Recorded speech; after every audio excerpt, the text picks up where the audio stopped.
네, 군사 작전 용어 가운데 D-Day란 말이 있습니다. D-Day. D-Day란 말은 결정적인 날이란 뜻인데요. 이 D-Day란 말이 언제 최초로 서여졌는가? 조금 전에 보여드린 사진이 있는데 사진 다시 띄워주세요. 이것은 1944년 6월 6일 연합군이 프랑스 노르망디 상륙 작전을 감행하는 장면입니다. 저때 독일의 나치가 전 유럽을 다 이제 장악을 해서요. 그리고 프랑스까지도 완전히 다 점령을 해버렸어요.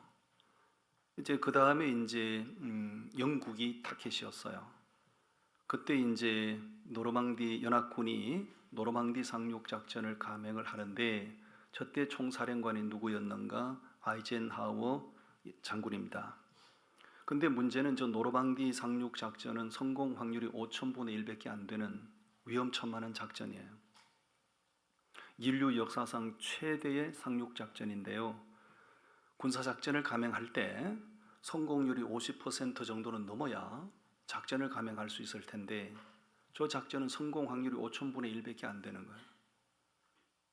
그런데 아이젠하워 장군이 하나님을 믿는 사람이었기 때문에 성공 확률이 없지만 하나님이 도우실 줄로 믿고 대대적인 상륙 작전을 감행을 해서 이제 나치에 점령당한 프랑스를 건져내요. 그리고 그 이후에 독일 나치는 패망을 하게 되고 결국 이 노르망디 상륙 작전 때에 최초로 서여진 말이 D-Day란 말입니다. D-Day, 결정적인 날. 여러분, 우리 그리스도인들에게는 D-Day가 있고요, V-Day가 있어요. D-Day는 언제인가? 예수님이 2000년 전에 오셔서 십자가로 사단의 권세를 파하신 날, 그날을 D-Day라고 그래요. 그럼 V-Day는 승리의 날, V-Day는 언제인가? 앞으로 예수님이 재림하시는 날, 심판자로 재림하시는 날, 세상을 심판하시는 날, 그날이 V-Day입니다. 이런 현상에 대하여 세계적인 신학자였던 오스카 쿨만이라는 신학자가 오늘 그리스도인들을 일컬어 D-Day와 V-Day를 살고 있는 사람들이라고 표현했어요. 오늘 우리는 D-Day와 V-Day 중간 시대를 지금 살고 있는 사람들이에요. 그다음 우리에게는 D-Day는 2000년 전에 주님이 행하신 날, 결정적인 날이 지나갔고 앞으로 우리가 이제 맞이할 날이 V-Day가 있는데 그 결정적인 날, 승리의 날, 여기 오셔서 예배하시는 여러분들 모두 다 그 V-Day의 주인공이 될 수 있을까요? 아마 자기가 스스로 자기 신앙을 돌아볼 때도 내가 과연 그날 주님 맞이할 수 있을까? 아마 확신이 없는 분, 자신이 없는 분들이 계시지 않을까 생각을 합니다. 내가 그동안에 예수 믿는 사람 흉내를 냈는데, 내가 교회를 다닌 지가 몇 년 차인데, 내가 그래도 교회 권사 장로인데, 내가 몇 대째 기독교 집안의 사람인데, 여러분 그것 가지고 V-Day를 맞이할 수 없어요. 우리가 이 결정적인 승리의 날 V-Day를 맞이하기 위해서는 믿음에 서는 싸움을 싸우셔서 이기셔야 됩니다. 믿음에 서는 싸움을 싸우지도 않고 어떻게 우리가 승리의 그날을 맞이할 수 있을까요? 그날 우리가 승리의 날을 맞이하지 못한다면 예수 믿는 것이 다 헛일이 되는 것이고, 우리 그 사람은 승리의 날을 맞이하지 못한 사람들은 결국은 다 심판의 대상이 된다는 얘기잖아요. 이게 보통 사건이 아니죠. 그래서 오늘 말씀의 제목이 무조건 승리해야 됩니다. 저도 무조건 승리하는 사람이 돼야 되고 여러분들도 무조건 승리하셔야 됩니다. 서로 진짜 한번 진심을 담아서 축원해 주세요. 진짜 승리하시기를 바랍니다. 반드시 승리하시기를 바랍니다. 반드시 승리하셔야 됩니다. 우리가 반드시 승리하기 위해서는 어떻게 하면 될까요? 오늘 본문을 묵상하다가 이 본문 속에 이렇게 하면 우린 반드시 승리할 수 있다, 확신을 하나님이 주셨어요. 세 가지를 소개합니다. 따라합니다. 성결은 승리의 비결입니다. 내가 V-Day의 주인공이 되기 위해서는 내 믿음이, 내 삶이 깨끗하고 성결하셔야 됩니다. 우리 3절 말씀을 다 같이 함께 봉독합니다. 3절 말씀 시작. 사무엘이 이스라엘 온 족속에게 말하여 이르되 만일 너희가 전심으로 여호와께 돌아오려거든 이방신들과 아스다롯을 너희 중에서 제거하고 너희 마음을 여호와께로 향하여 그만을 섬기라. 그리하면 너희를 블레셋 사람의 손에서 건져내시리라. 아멘. 자, 그 말씀 찬찬히 다시 보십시오. 제가 다시 읽겠어요. 사무엘이 이스라엘 온 족속에게 말을 합니다. 이르되 만일 너희가 어떻게 해요? 전심으로 여호와께 돌아오라. 그럼 무슨 의미가 있나요? 전심으로 여호와께 돌아오라. 하나님을 믿기는 믿었는데 전심이 아니었다 그 얘기죠. 하나님을 믿는데 대충 형식적으로 그렇게 종교인 행사했다 그 얘기죠. 하나님 믿는 사람처럼 그렇게 보여졌다 그 얘기죠. 그러니까 하나님의 사람 사무엘을 통하여 너희가 전심으로 돌아와야 된다. 여러분, 하나님을 섬기는 데는 전심이 실려야 됩니다. 전심이 실리지 않는 신앙은 형식적인 신앙이에요. 전심을 다하지 않는 신앙은 그건 가짜 신앙이라고요. 그리고 그들에게 말합니다. 전심으로 여호와께 돌아와야 되는데 뭘 제거하라고 그러죠? 이방신들과 아스다롯을 너희 중에서 제거하라고 말씀하세요. 여러분, 이게 이상하잖아요. 하나님을 믿는 사람들인데 그들이 무엇을 받아들이고 섬기고 있었어요? 이방신들을 받아들이고 섬기고 있었죠. 그리고 아스다롯은 하나의 우상인데 우상 아스다롯을 받아들이고 그걸 공공연하게 섬기고 있었다는 얘기죠. 아마 처음부터 노골적으로 그렇게 하지는 않았을 겁니다. 하나씩 현실과 타협하면서 나는 이러니까 너는 저러니까 하나씩 자기 현실과 타협하면서 작은 것부터 받아들이기 시작했더니 세월이 지나고 보니까 온 나라가 뭐예요? 우상천지가 돼버린 거죠. 그들이 하나님을 믿지 않는 사람들이 아니에요. 하나님을 믿는 이스라엘 백성들이에요. 그런데 그들이 전심을 다하지 않는 신앙생활을 하다 보니 하나님께 집중하지 않다 보니 이방인들이 섬기는 신들을 야금야금 받아들여서 혼합신앙이 되어버렸다 그 얘기죠. 여러분, 이스라엘 백성은 하나님께서 선택하신 하나님의 백성들이에요. 그들은 이방신들을 섬겨도 되는 사람들이 아니고 이방신들은 배격해야 되고 하나님만 섬겨야 되는 사람들이에요. 그런데 그들이 신앙의 정체성, 하나님의 백성들로서의 정체성을 다 잃어버리고 이방인들 신을 받아들이고 이방인들처럼 흉내내고 살았다 그 얘기죠. 그런 이스라엘 백성들의 모습이 하나님 보시기에 정말 아름다운 모습이었을까요? 하나님께서 기뻐하시고 영광을 받으시는 모습일까요? 결코 그럴 수 없는 것이죠. 그래서 하나님은 그들을 깨우치고 그들의 신앙을 정신 차리게 하고 그들을 성결하게 구별하시기 위하여 블레셋 군대를, 블레셋 족속을 침략하게 만들고 영적으로 긴장하게 만들었던 거죠. 절대적인 위기 상황에 처한 그들에게 하나님께서 지도자 사무엘을 통하여 주신 말씀은 뭡니까? 전심으로 하나님께 돌아오라. 형식적인 신앙생활 청산해라. 그리고 이렇게 저렇게 타협하고 받아들인 이방신들을 다 제거하라. 하나님의 백성의 정체성을 회복하라 그 얘기입니다. 아멘. 여러분, 하나님의 백성이 이방신을 받아들이면 결국은 혼합주의 신앙이 되는 건데, 혼합주의 신앙이 되면 그건 하나님을 화나게 하는 것이 되고 하나님을 근심하게 하는 것이 되고 전혀 하나님께서 영광을 받으실 수가 없는 것이에요. 이스라엘 백성들이 결단하고 우상을 제거할 수밖에 없는 절체절명의 위기를 맞이한 거예요. 그러니까 예상치 못했던 이 절체절명의 위기 상황은 그들의 신앙의 정체성을 회복시키고 그들의 신앙을 혼합주의 신앙에서 성결한 신앙으로 바로 세우는 계기가 된 것이죠. 우리가 인생을 살다 보면 전혀 예견치 못한 위기의 상황들을 맞이할 수가 있어요.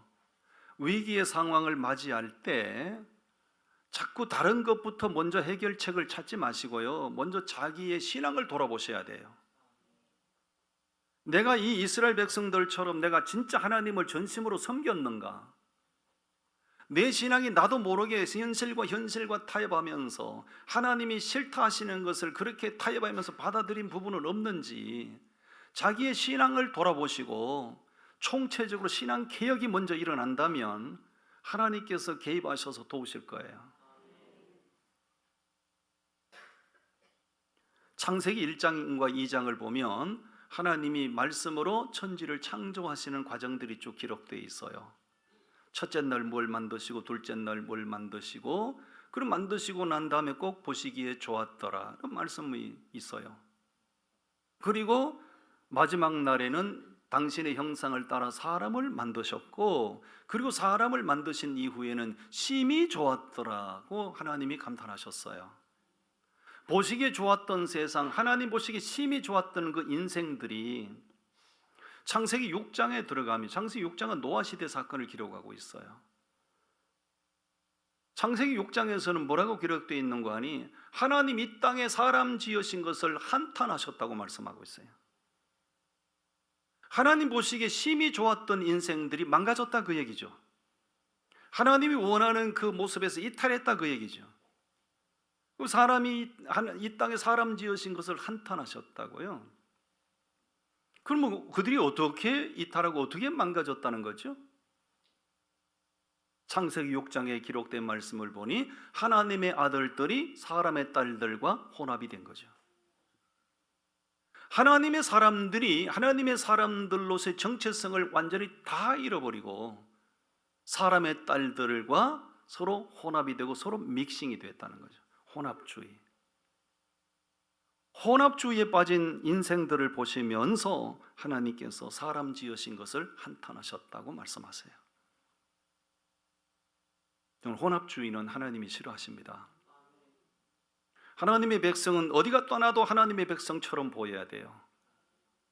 예수 믿는 사람은 어디 갔다 떠나도 예수 믿는 사람처럼 구별돼야 돼요. 그럴 때 하나님께서 영광을 받으시는 거죠. 오늘날 우리 한국교회를 보면 어떻습니까? 우리 한국교회의 150년 역사를 되돌아보면 그 정말 엄청난 일제시대의 박해에 대한 저항을 하고 그 6.25 동란의 그 참극 속에서도 기독교 정체성을 유지했던 한국교회였습니다. 그런데 오늘날 한국교회를 보면 양쪽으로는 엄청난 규모로 성장을 했습니다마는 하나님께서 오늘날 한국교회를 바라보시고 영광을 받으실까? 오늘날 한국교회를 바라보시고 하나님께서 진짜 기뻐하실까? 저는 그렇지 않겠다는 생각이 자꾸 드는 거죠. 왜냐하면 오늘날 한국교회 양쪽으로는 비대해졌지만 질적으로 보면 혼합주의 신앙에 빠져버린 거죠. 오늘날 교회 안에 여기 앉아 예배하시는 여러분들 가운데도 이념의 지배를 받는 사람이 얼마나 많으냐. 우리는 복음의 지배를 받는 사람들이 돼야 되잖아요. 나는 좌파니까 우파가 싫고, 나는 우파니까 좌파가 싫고, 복음이 여러분들을 핸들링하는 것보다도 여러분들이 지배한 이념이 여러분들의 삶을 움직이는 경우들이 너무 많잖아요. 완전히 혼합주의에 범벅이 되어버린 한국교회. 저는 WCC를 진짜 배격하는 사람이거든요. WCC. 자, WCC 지금 저는 거의 이단시하는 사람입니다. 1948년도에 WCC가 창립이 됐어요. 이 WCC 세계 총회는 6년에 한 번씩 7년에 한 번씩 이렇게 대륙별로 돌아가면서 열려요. 13차 WCC 총회가 부산 백석호에서 열렸죠. 근데 여기 보시면 총회가 6년 텀, 7년 텀으로 한 번씩 열릴 때마다 그 총회에서 회의를 하고 결의하고 받아들인 것들, 그 한 가지 한 가지를 보면 하나님이 진짜 싫어하시고 하나님이 진짜 화나실 만한 것들을 세계 교회 지도자들이 모여서 그걸 하나씩 다 결정을 하고 받아들인 거죠. 부산 백스코에서 열렸던 2013년도에 WC 총회 의장이 누구였습니까? 서울 명성교회 김삼환 목사님이 의장이셨어요. 부산 총회에서 뭘 결정해서요? 동성애를 결정하고 받아들인 거예요. 여러분들이 그 현장에 안 가보셔서 모르시겠지만 그 백스코 WC 총회 석상에 무당도 오고 점쟁이도 오고 구판이 벌어지고 동성애자들이 와서 무지개 깃발을 날리고 환호를 지르고, 난장판도 그런 난장판이 없어요. 지난 주간에 제주도 서귀포에 있는 컨벤션 센터에서 글로벌 얼라이언스가 열렸어요. 세계 기독교계 지도자들 150개국에서 기독교 지도자들이 정말 그 이름만 대면 엄청난 그분들이 거의 다 오셨어요. 저에게 꼭 참석해 달라는 요청이 왔어요. 꼭 참석해 주십시오. 제가 언제 평생에 그분들하고 한번 자리에 서보겠냐고요. 그래서 제가 꼭 가야 되겠다 해서 비행기표를 끊었다가 그분들의 면면을 살펴보고 제가 비행기표를 취소했어요. 왜냐하면 그 어마어마한 인물들 가운데 보니 종교 다원주의를 주장하고 바쁘게 돌아다니는 분들이 있어요. 세계 교회를 혼합주의로 범벅을 만드는 사람들이 그 화려한 강사진들 속에 있는 걸 보고 죄송하지만 저는 이 모임에 참석하지 않겠습니다. 제가 비행기표를 취소하고 참석을 안 했어요. 인간적으로 보면 제가 언제 그분들하고 한 자리에 서보겠냐고요. 그렇지만 나의 어떤 화려한 스펙을 하나 만들기 위해서 그렇게 종교 다원주의자들, 종교 혼합주의자들과 함께 섞이긴 싫은 거죠. 사랑하는 성도 여러분, 하나님께서 원하시는, 우리에 대한 하나님의 원하시는 모습은 무질서가 아니라 질서를 원하십니다. 그리고 혼합이 아닌 구별을 원하십니다. 저는 오늘날 한국교회, 복음보다도 이념의 지배를 당하고 있는 한국교회를 바라보면서 심히도 걱정이 많습니다. 교회는 복음이 지배하는 곳이 되어야 돼요. 예수 믿는 사람들은 복음의 지배를 받아야 됩니다. 이념이 우리를 지배하면 그분의 신앙은 끝나는 겁니다. 우리는 하나님의 도우심이 필요한 사람들이에요. 저도 하나님의 도우심이 필요하고요. 여러분들도 다 하나님의 도우심이 필요한 사람들이에요. 하나님의 도우심을 우리가 받아야 되는데, 나도 하나님 도우심을 받아야 되고, 우리 교회도 하나님의 도우심을 받아야 되고, 우리 나라 대한민국도 하나님의 도우심을 받아야 되는데, 그 하나님의 도우심을 받을 수 있는 방법이 뭐냐? 이거 성경이 알려주잖아요.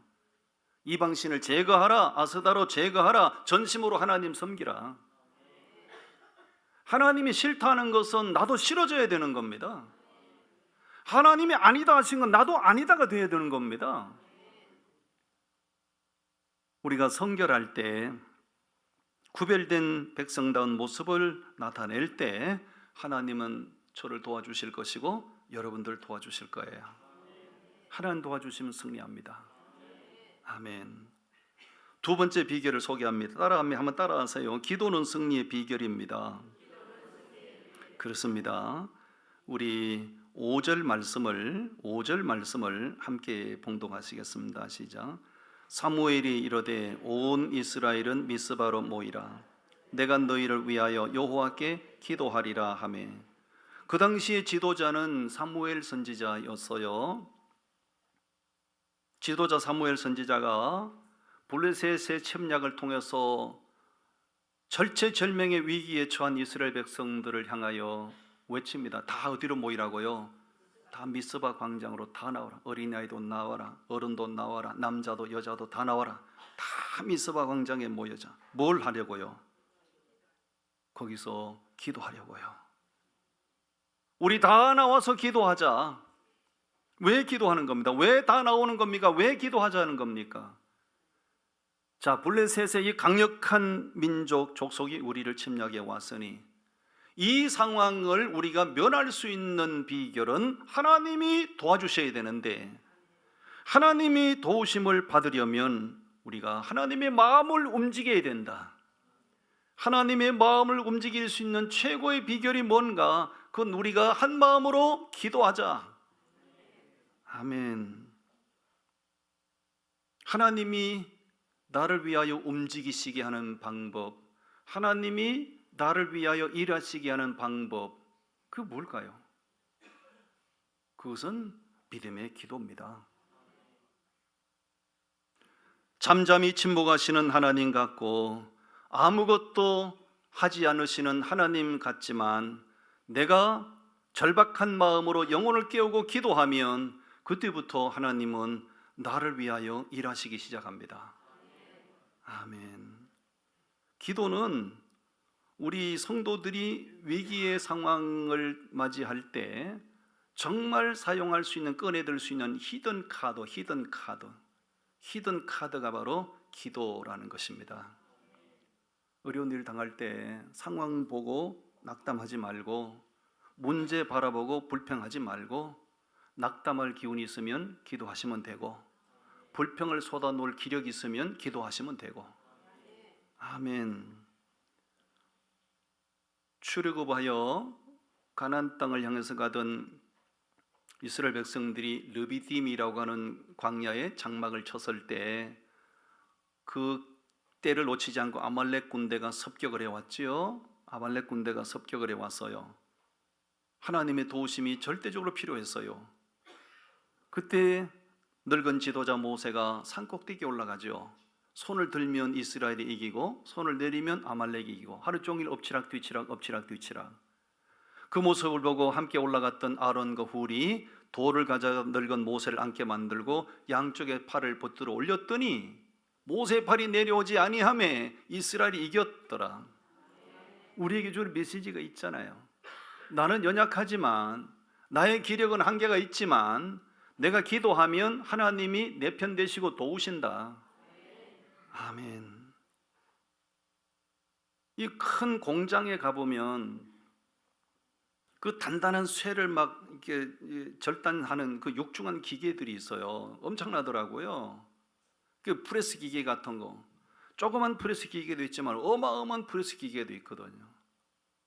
근데 그 프레스 기계가 쫙 내놓아서 단단한 철판을 막 뚝뚝뚝뚝 잘라요. 그 육중한 기계를 내가 돌리려면 어떻게 돌려요? 돌릴 수도 없고 그건 불가능한 일입니다. 근데 그 육중한 기계가 작동을 하고 돌아가게 하는 방법이 뭡니까? 스위치를 딱 키면 되는 거예요. 옆 사람 보일러 참 쉽습니다.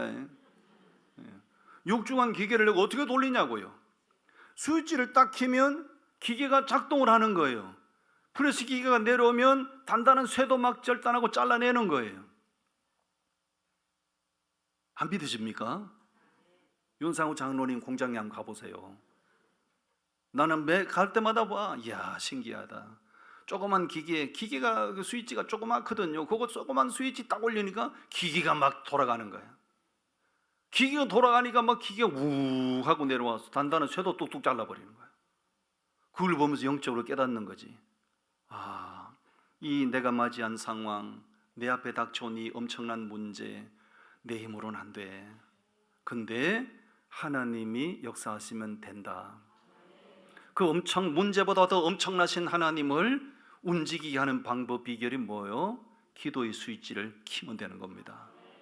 아멘. 옆 사람 일러주시겠어요? 왜 이렇게 기도 안 하세요? 왜 이렇게 기도 안 하세요? 기도하셔야 돼요. 기도하셔야 하나님 일하십니다. 제가 어제도 올려드렸고 오늘 아침 조금 전에도 내가 텔레그램 단체방에 올렸어. 엘리베이터에 갇힌 아기, 3살짜리 아기가 미국에서 엘리베이터에 갇힌 거예요. 그러니까 애가 얼마나 불안해요. 그러니까 애가 다른 애 같으면 막 울고 할 텐데, 엘리베이터에 갇힌 3살짜리 아이가 그 엘리베이터 안에 무릎을 꿇고 기도하잖아요.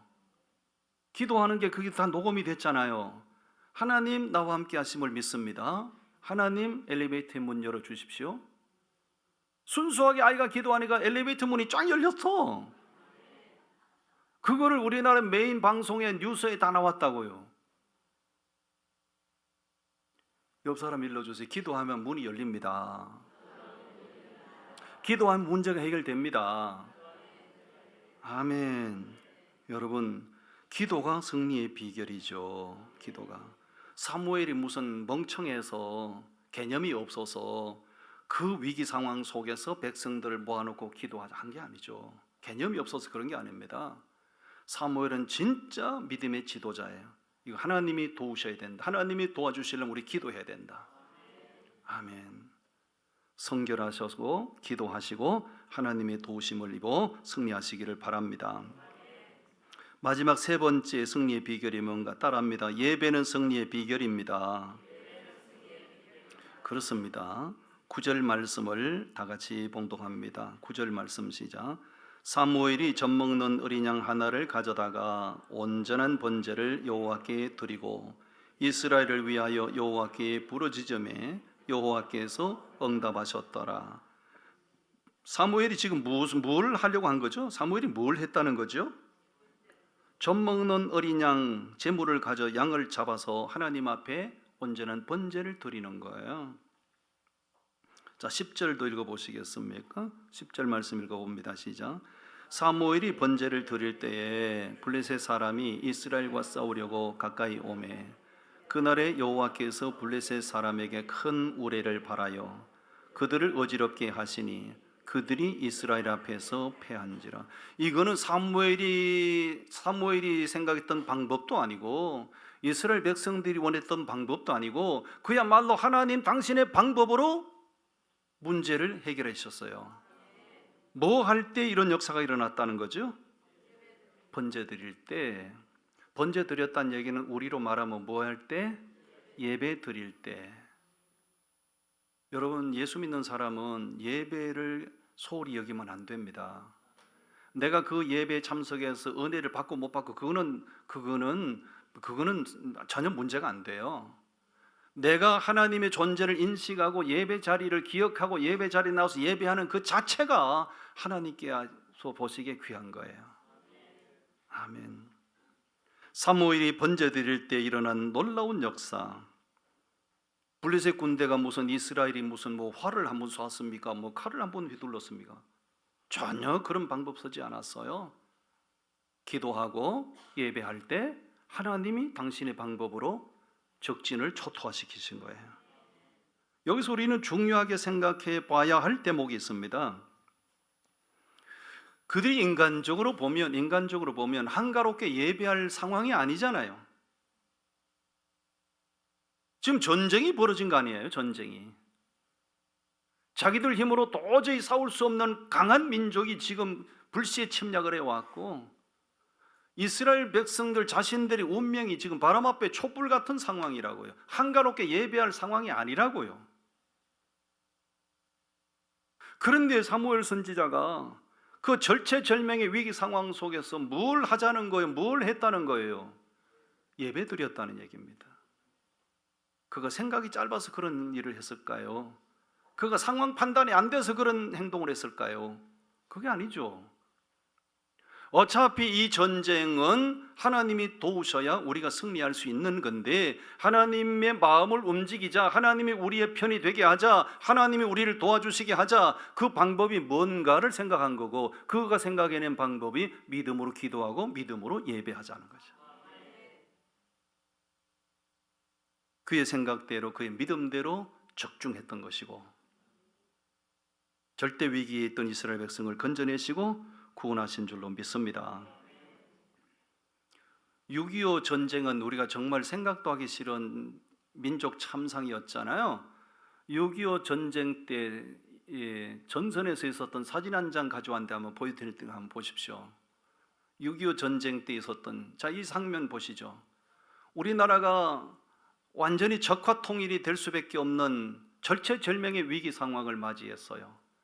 6.25 전쟁은 우리 대한민국 입장에서는 갑자기 당한 일이지만 남침을 감행한 김일성이는 오래전부터 소련의 스탈린과 전략을 세웠던 거예요. 철저한 대비를 했던 거예요. 갑자기 김일성이가 미국으로 내려올 때 우리는 완전히 적화 통일로 나라가 끝날 뻔했잖아요. 그때 미군을 중심으로 연합군이 우리나라를 도와주었고, 사진 다시 띄워주세요. 저게 지금 최전선의 상황입니다. 저 뒤에 포화가 연기가 피어오르고 저 절체절명의 위기 상황 속에서 우리나라를 도와주러 온 연합군이 지금 전선에서 뭘 하고 있는 겁니까? 지금 저렇게 의자를 강단에 만들어 놓고 촛불 켜놓고 성찬식을 하면서 서서 예배하는 겁니다. 총탄이 날아오고 나라가 지금 무너질 위기 상황 속에서 저는 군종 목사님을 필두로 예배를 하고 있는 겁니다. 저들이 저 상황에서 왜 예배했을까요? 이 6.25 전쟁 이 참극에서부터 대한민국을 절대 위기에서 건져낼 수 있는 방법은 하나님이 도우셔야 된다. 하나님이 도와주시게 하는 방법이 뭔가? 예배하자는 겁니다. 예배. 할렐루야. 오늘 우리 한국교회 성도님들이 믿음의 저 정신이 다 어디 갔냐고요. 조금만 무슨 뉴스 시간에 불안한 뉴스만 나와도 어이구 교회 가면 큰일 나는데, 코로나 때만 교회 가면 전부 다 코로나에 감염돼서 막 다 저 세상 가는 줄 알고 6.25 총탄이 빗발치는 전쟁터에서도 예배했어요. 일제시대 예배하면 잡혀가서 목이 잘려 죽으면서도 예배했어요. 그 정신이 다 어디 갔냐고요. 지금 예배할 때 하나님이 도우십니다. 영과 진리로 예배하는 사람을 도우신다고 그랬거든요. 여러분, 정말 여러분들이 하나님의 도우심이 진짜 필요하시면 하나님이 찾으시는 그 사람, 하나님이 원하시는 그 모습 그 자리에 서 있으세요. 영과 진리로 예배하는 사람 되십시오. 그러면 하나님이 원하시는 그 모습을 보실 때 하나님은 여러분들 도우실 거예요. 한 가지 얘기만 더 하고 싶은데, 2차 대전 때 나치가 이제 전 유럽을 다 장악을 했고 프랑스까지도 완전히 장악을 했어요. 그 다음 차례는 영국이에요. 영국을 점령하면 이제 유럽은 완전히 다 이제 독일 나치의 치하에 들어가는 거예요. 영국 국민들이 너무너무 불안에 떨었죠. 야, 저 프랑스가 점령되는 걸 보니 우리 영국은 이거 뭐 볼 것도 없다는 거죠. 전 영국 국민들이 불안하고 두려워서 잠을 못 이루는 거예요. 그때 영국의 지도자는 누구인가? 윈스턴 처칠 수상이었어요. 처칠 수상이, 영국은 국교가 성공회입니다. 성공회에 전 국민들의 추앙을 받는 대주교가 계셨거든요. 그분이 윌리엄 템플 주교님이세요. 윈스턴 처칠이 템플 주교를 찾아가서, 자, 이렇게 이제 저 대머리 저분은 윈스턴 처칠 수상이고요, 이 옆에 있는 분이 윌리엄 템플 주교였어요. 주교를 찾아가서, 자, 우리 이제 영국이 나치의 지배를 받게 생겼다. 전 국민들이 불안에 떨고 있다. BBC에 나오셔서 국민들이 좀 안심할 수 있도록 대국민 연설을 한번 해주십시오. 템플 주교가 그 제안을 받아들이고 BBC 방송에 나가서 대국민 연설을 합니다. 연설 간단했어요. 불안에 떨고 있는 대영지구 국민 여러분, 하나님이 도우시면 아무 일이 없을 겁니다. 하나님이 우리나라를 도와주시기를 원하신다면 모든 일 손을 멈추시고 예배당에 나가서 예배하십시다. 그 대국민 연설을 듣고 어린아이도 노인도 청년도 다 예배당에 찾아나가서 일제히 예배하기 시작했어요. 그 예배 믿음으로 예배할 때, 그 절박한 심정으로 예배할 때 그들에게 들려온 기쁜 소식은 독일이 패망하고 연합군이 승리했다는 사실이에요. 저는 예배할 때 하나님이 도우신다고 믿습니다. 사단 마귀는 우리 신앙생활에 있어서 기도와 예배가 얼마나 절대적으로 소중한지를 알기 때문에 사단 마귀는 자꾸 교란 작전을 펼치는 거예요. 이런 핑계 저런 구실을 대면서 기도 자리를 회피하게 만들고 예배를 보이콧하게 만들고 어떤 분들이 그래요. 집사님 왜 그렇게 기도 안 하세요? 집사님 왜 이렇게 예배를 안 하세요? 그랬더니 아이고 목사님 너무 바빠서. 너무 바쁘다는 거예요. 그 얘기를 듣는 순간에 하나님이 영감을 딱 주시더라고. 아, 하나님 저분이 너무 바빠서 기도를 못하고 너무 바빠서 예배를 못합니다. 그래서 하나님 저분이 안 바쁘게 해주이소. 한 개도 안 바쁘게 해주시고 할 일이 다 함께 해주시고 너무 바빠서 예배를 못하고 너무 바빠서 기도를 못한다니까. 하나님 안 바쁘게 해주시면 될 거 아닙니까? 하나님 왜 저 사람 바쁘게 해가지고 저렇게 예배를 안 하게 하고 기도를 못하게 합니까? 하나님 안 바쁘게 해주세요. 기도를 할 뻔했는데 안 했지. 여러분 바빠서 예배 못한다, 바빠서 기도 못한다 하는 사람요, 길 가다가 한 걸음 잘못 디디면 발목 인대가 늘어나가 뼈가 부러지면 그 바쁜 일 다 중단돼야 되고요, 병원 입원해야 됩니다. 맞아요 안 맞아요? 그런데 바빠서 예배 못한다고요? 바빠서 기도 못한다고요? 핑계죠. 차라리 믿음이 없어서 그렇다고 얘기하세요. 우리는 하나님의 도우심이 필요합니다. 우리 교회도 도우셔야 되고 여러분 일터도 도우셔야 되고 여러분 자녀도 도우셔야 되고 이 나라 이 민족도 도우셔야 되고 저의 목회도 하나님 도우셔야 되고, 하나님의 도우심을 받기 위해서 나도 더 성결해지고 여러분 더 기도의 자리로 나오시고 더 믿음으로 예배하십시다. 아멘. 기도하겠습니다.